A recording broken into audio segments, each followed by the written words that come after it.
मैं यही चाहता हूं, एक कॉन्शियसनेस रहे, एक ही कॉन्शियसनेस। तुम स्विच हो जाते हो, कोई और आया है। ध्यान में रखना, तुम्हारे अंदर कितने स्वरूप हैं।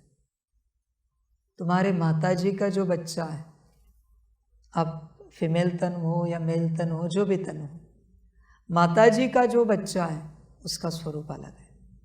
पिताजी का जो बच्चा है उसका स्वरूप अलग है। एक ही हो तुम। फिर तुम्हारे भाई की बहन, बहन का भाई अलग है। आप समझ पा रहे हो? जितने रिश्ते हैं ना तुम्हारे, उतने तुम्हारे स्वरूप हैं। इसलिए जैसे तुम माताजी के साथ चलते हो वैसे पिताजी के साथ नहीं चलते तुम। जैसे भाई के साथ हो वैसे बहन के साथ नहीं चलते।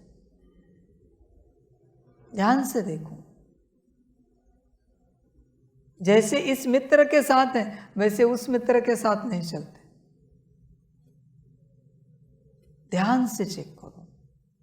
इतने स्वरूप तुमने बनाए हैं, सब समेटने हैं। इतनी ऊर्जा नष्ट हो रही है तुम्हारी। ध्यान दो इस बात पर।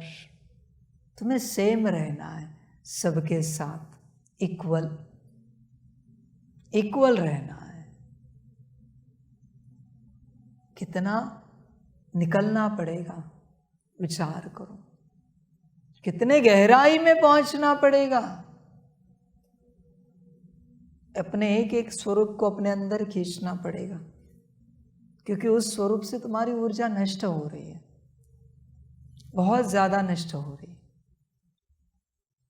इसलिए परमात्मा ने कहा है, देह से देह के सारे संबंध भूलकर, क्योंकि वहां तुम्हारा एक एक स्वरूप है। और तुम्हारे माता पिता, पति पत्नी, बच्चे, चाचा मामा, काका, मित्र, संबंधी तुमसे नहीं बात करते, उनके उस स्वरूप से बात करते, उनके उस रिश्ते से बात करते। तुमसे किसी को कुछ लेना देना नहीं है रिश्तों में। ध्यान में रखना, एज अ आत्मा तुमसे किसी को कुछ भी लेना देना नहीं। उनको उनके बेटे से लेना देना है, बेटी से लेना देना है, मित्र से लेना देना है, संबंधी से लेना देना है। आत्मा से कोई लेना देना नहीं।